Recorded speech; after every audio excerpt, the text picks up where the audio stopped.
Dalhousie, and then Boston University. He returned home to join the Department of Classics at Dalhousie, where he teaches Latin and occasionally Greek, language and literature, mythology, and Roman history. He writes on the intersections of late Roman history, writing, and poetry, and is currently pursuing a most interesting project on 17th century Latin poetry of First Nations life in Quebec. And for him, he's asked me to say, Elizabeth Bishop is in all ways a relatively new, but nevertheless enthralling interest. Peter.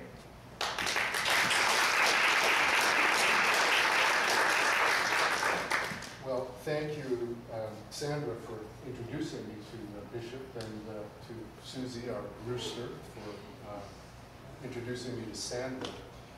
I suppose you leave it to the newbie to choose the longest poem of the day, so I hope you'll indulge me.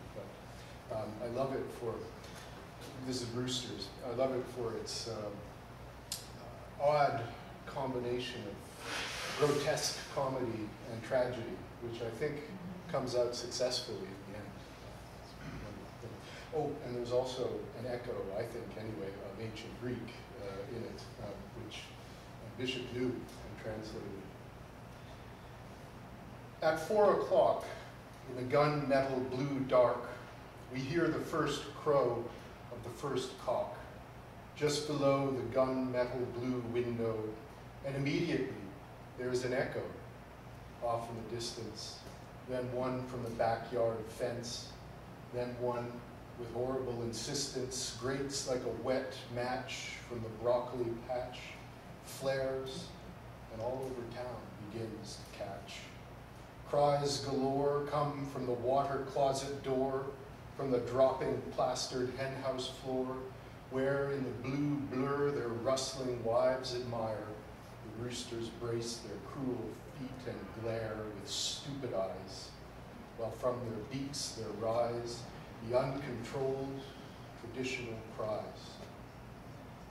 Deep from protruding chests in green gold medals dressed, plan to command and terrorize the rest, the many wives who lead hens' lives of being courted and despised. Deep from raw throats a senseless order floats all over town. A rooster gloats over our beds from rusty iron sheds and fences made from old bedsteads. Over our churches where the tin rooster perches, over our little wooden northern houses, making sallies from all the muddy alleys, marking out maps like random mounds. Glass-headed pins, oil golds and copper greens, anthracite blues, alizarines, each one an active displacement in perspective, each screaming, "This is where I live." Each screaming, "Get up, stop dreaming. Roosters, what are you projecting? You, whom the Greeks elected to shoot at on a post, who struggled when sacrificed. You, whom they labeled very combative.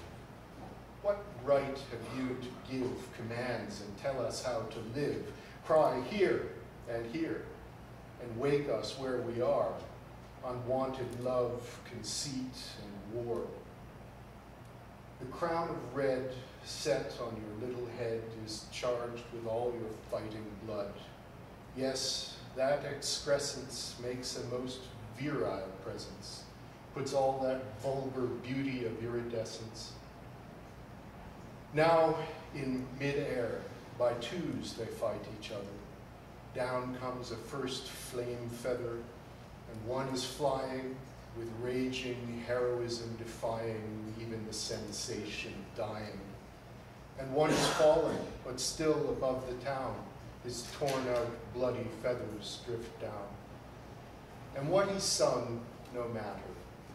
He is flung on the gray ash heap, lies in dung with his dead wives with open, bloody eyes, while those metallic feathers oxidize. St. Peter's sin was worse than that of Magdalene, whose sin was of the flesh alone, of spirit Peter's, falling beneath the flares among the servants and officers. Old holy sculpture could set it all together in one small scene, past and future. Christ stands amazed, Peter 2 fingers raised to surprised lips, both as if dazed. But in between, a little cock is seen, carved on a dim column in the travertine. Explained by Gallus Canet, Flate Petrus underneath it. There is inescapable hope, the pivot. Yes, and there Peter's tears run down our Chanticleer's sides and gem his spurs. Tear encrusted thick as a medieval relic, he waits. Poor Peter, heart sick, still cannot guess those cockadoodles yet might bless his dreadful rooster come to mean forgiveness, a new weather vane on basilica and barn, and that outside the Lateran there would always be a bronze cock on a porphyry pillar so the people and the Pope might see that even the Prince of the Apostles long since had been forgiven, and to convince all the assembly that deny is not all the rooster's cry. In the morning, a low light is floating in the backyard and gilding from underneath the broccoli, leaf by leaf. How could the night have come to grief? Gilding the tiny floating swallow's belly and lines of pink cloud in the sky, the day's preamble, like wandering lines in marble. The cocks are now almost inaudible. The sun climbs in, following to see the end, faithful as enemy or friend.